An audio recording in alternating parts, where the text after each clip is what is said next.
Selamat pagi, kita bertemu lagi di dalam acara Embun Surgawi. Shalom, salam damai sejahtera.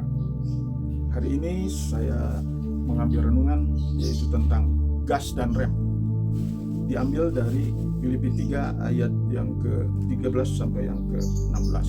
Tapi sebelumnya mari kita minta pimpinan Roh Kudus. Makasih Tuhan, hamba-Mu mau membaca firman Tuhan, dan kiranya firman Tuhan pernah berkata bahwa kalau kami membaca atau mendengar firman Tuhan maka akan timbul iman. Timbulkanlah iman Tuhan, tambahkanlah iman kami juga supaya kami sungguh-sungguh Tuhan siap mengikuti petunjuk-petunjuk firman Tuhan, teguran ataupun penghiburan dan juga perencanaan atau perintah Tuhan. Makasih Tuhan, kiranya Roh Kudus memimpin kami, memimpin bapak-bapak dan ibu-ibu saudara sekalian yang diberikan kesempatan anugerah untuk mendengar firman. Dalam nama Yesus kami berdoa. Amin. Filipi pasal 3 ayat 13 sampai yang ke-16. Bukan seolah-olah aku telah memperoleh hal ini atau telah sempurna, melainkan aku mengejarnya kalau aku dapat juga menangkapnya, karena aku pun telah ditangkap oleh Kristus Yesus. Saudara-saudara, aku sendiri tidak menganggap bahwa aku telah menangkapnya, tetapi ini yang kulakukan, aku melupakan apa yang telah di belakangku dan mengarahkan diri kepada apa yang ada di hadapanku, dan berlari-lari kepada tujuan untuk memperoleh hadiah, yaitu panggilan surgawi dari Allah dalam Kristus Yesus. Karena itu, marilah kita yang sempurna berpikir demikian, dan jikalau lain pikiranmu tentang salah satu hal itu akan dinyatakan Allah dan juga kepadamu. Tetapi baiklah tingkat pengertian yang telah kita capai, kita lanjutkan menurut jalan yang telah kita tempuh. Nah, ide dari tema ini yaitu ingat seorang teman menyampaikan tentang gas dan rem. Jadi pentingnya di mobil itu gas dan rem. Gas untuk maju, kalau dalam rohani berarti kita seperti jalan maju, berlari, maraton atau lari cepat. Kemudian perlu juga rem untuk mencegah dari kecelakaan atau merugikan orang. Yang pertama, kita perlu sebagai anak-anak Tuhan kita perlu maju. Dalam Ibrani 10 ayat 39 dikatakan bahwa kita bukan orang yang mundur atau mengundurkan diri, tapi kita maju menuju kesempurnaan. Juga di dalam Lukas 2 ayat 52 ada contoh bahwa Yesus bertambah besar, bertambah hikmatnya, bertambah disukai oleh Bapa dan juga disukai oleh manusia.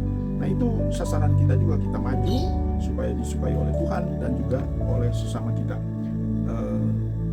Gambarannya yaitu seperti digas untuk maju. Kemudian juga kita perlu kemajuan kita perlu nyata, ya diketahui. Paulus juga menasihatkan kepada Timotius, kalau kau maju harus nyata kepada banyak orang. Juga kita baca di dalam Kolose ayat 2, Kolose 2 ayat 7 berbunyi demikian. Kolose 2 ayat yang ke-7. Melainkan telah mengosongkan dirinya sendiri dan mengambil rupa seorang hamba dan menjadi sama dengan manusia. Nah, ini satu contoh bahwa Yesus itu bertumbuh dan ia mengosongkan diri lalu menjadi manusia, menjadi hamba, kemudian dia terus bertumbuh. Nah, kita juga perlu meningkatkan iman kita segala sesuatu. Seperti ada lukisan yaitu roda yang bulat atau bundar, maka ada 4 jari-jari, yaitu doa, firman, ibadah atau pelayanan, dan juga bersaksi.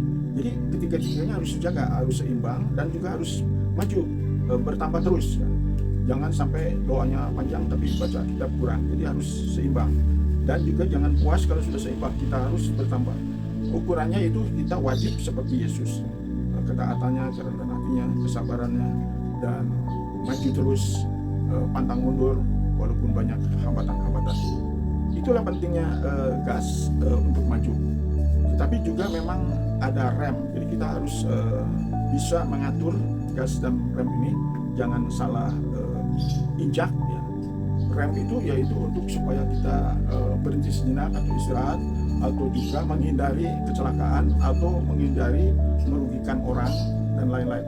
Nah, jadi penting dalam kehidupan kita baik gas maupun rem. Gas untuk maju, rem untuk menjauhi atau mencegah sifat-sifat daging atau nafsu dunia kita. Sebagai ayat yang menguatkan, Kolose 3 ayat 5 sampai yang ke-10 berbunyi demikian.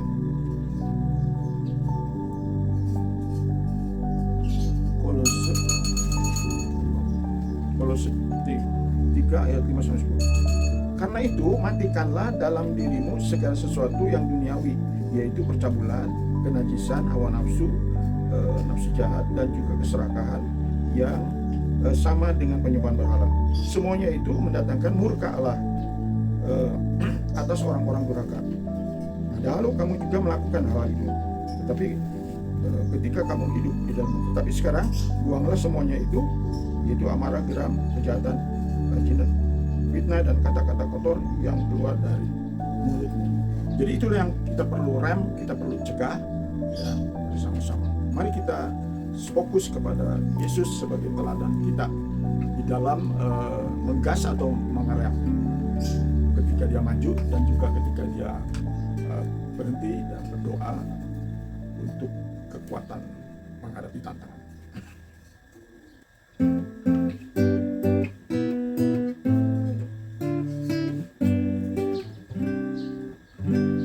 Jangan kita mudah untuk mundur, tetapi maju karena Yesus.